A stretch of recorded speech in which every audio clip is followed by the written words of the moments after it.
ចាក្នុងវីដេអូនេះជួបគ្នាជាមួយដុល្លារទៀតហើយនៅក្នុង channel ដែលមានឈ្មោះថាទិញ online 8ដុល្លារនៅក្នុងវីដេអូនេះគឺខ្ញុំចង់មកនិយាយតាក់ទងជាមួយនឹង app ចិនមួយនេះដែលមានឈ្មោះថា Xiaoyu app ពណ៌លឿងមួយហ្នឹងដោយសារតែមានបងប្អូនយើងមួយចំនួនហ្នឹងគឺគាត់ចង់ដឹងតាក់ទងជាមួយនឹង app មួយហ្នឹងហើយខ្ញុំនឹងធ្វើវីដេអូបង្ហាញតាក់ទងជាមួយនឹងវិធីសាស្ត្រនៅក្នុងការបង្កើតគណនីការចុចទិញហើយនិងការតាមដានទំនិញប៉ុន្តែជំហានដំបូងគឺខ្ញុំចង់មកនិយាយជាមួយនឹង app មួយហ្នឹងសិនដើម្បីឲ្យអ្នកដែលគាត់អត់ដែលបានស្គាល់ហ្នឹងគាត់ដឹងថាតើ app Xiaoyuមួយហ្នឹងវាគឺជា app អ្វីហើយចាំបាច់នៅក្នុងការមានវាឬមួយក៏អត់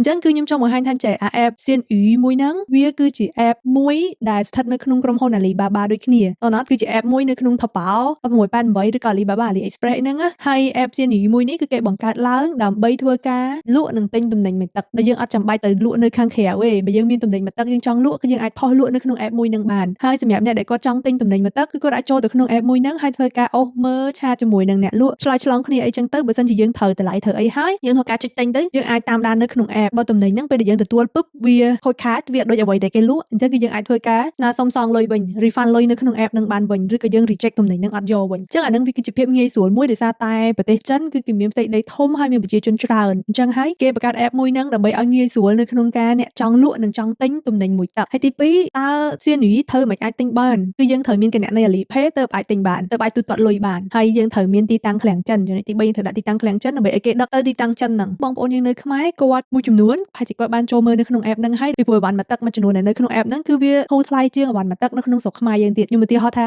ដូចកាសមួយនេះបើសិនជាមកទឹកនៅក្នុងស្រុកខ្មែរយើងគឺវាអាចនឹង$100ជាងជិត$200អីចឹងទៅមកទឹកណាប៉ុន្តែបើសិនជាមកទឹកនៅក្នុង app Xiaoyu វាតម្លៃត្រឹមតែ140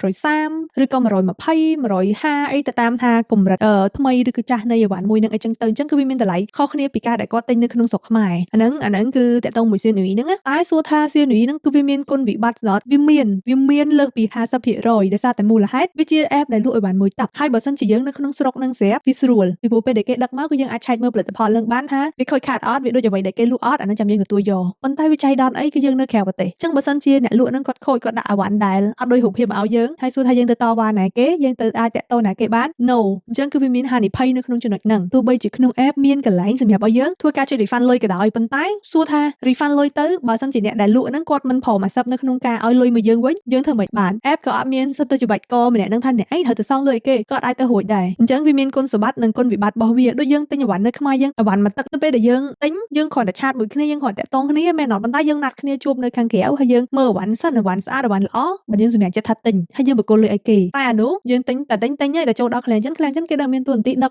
គេដឹកទៅទំនិញពីចិនមកខ្មែរមានអ្នកគេមិនហែកត្រួតពិនិត្យឲ្យយើងទេអញ្ចឹងគឺចំណុចល្អតម្លៃវារៀងធូរហើយយើងអាចបានទិញបានអីវ៉ាន់មកទឹកដែលអ្វីដែលយើងត្រូវការតែហានិភ័យរបស់វាគឺពេលដែលអីវ៉ាន់នឹងអត់ល្អអីវ៉ាន់នឹងខូចឬក៏អីវ៉ាន់នឹងអីយើងអត់ដឹងតវ៉ាណាគេបើសិនជាយើងចង់ទិញណាយើងអាចទិញអីវ៉ាន់មកទឹកណាដែលអត់ត្រូវការឆែកតែខ្ញុំជឿថាណាគេទិញអីវ៉ាន់អត់ត្រូវការឆែកវាដូចអញ្ចឹងដូចថាអញ្ចឹងប៉ាតាកតាបហើយតុកទូអីចឹងមួយចំនួនអីចឹងណាទីទៅរបស់ណាដែលវាដែលមិនមែនជាគ្រឿងអេឡិចត្រូនិកណាមិន take risk មិនហានិភ័យនៅពេលដែលយើងអត់បានត្រួតពិនិត្យអញ្ចឹងគឺយើងអាចធ្វើការជ្រើសរើសទិញនៅលើ app នឹងបានហើយពេលដែលយើងទិញយើងត្រូវតែត្រៀមចិត្តឲ្យហើយថាវា50អាចនឹងអ្នកលក់ល្អដាក់មកឲ្យត្រូវអ្នកលក់អត់ល្អដាក់ឲ្យអត់ត្រូវអាហ្នឹងគឺចឹងនឹងឯងសរុបជារួមមកវិញគឺ Xiaoyu ជា app ដែលយើងអាចលក់និងទិញទំនិញមកទឹកបានហើយយើងចង់ទិញយើងត្រូវដាក់ទីតាំងអ្នកទទួលនៅចិនឬមួយក៏ឃ្លាំងចិនដើម្បីឲ្យគេទទួលហើយគេដឹកមកខ្មែរយើងហើយទី3យើងអាចទូទាត់លុយតាមរយៈ Alipay ដើម្បីធ្វើការទិញអីវ៉ាន់នៅក្នុង app Xiaoyu មួយនឹងបានអញ្ចឹងសរុបទៅគឺមានតែប៉ុណ្្នឹងឯងហើយវីដេអូក្រោយខ្ញុំនឹងបង្ហាញពីរបៀបនៅក្នុងការបង្កើតគណនីហើយនឹងការដាក់ឃ្លាំងចិនក៏ដូចជាការចុចទិញនៅក្នុង app Xiaoyu ផ្ទាល់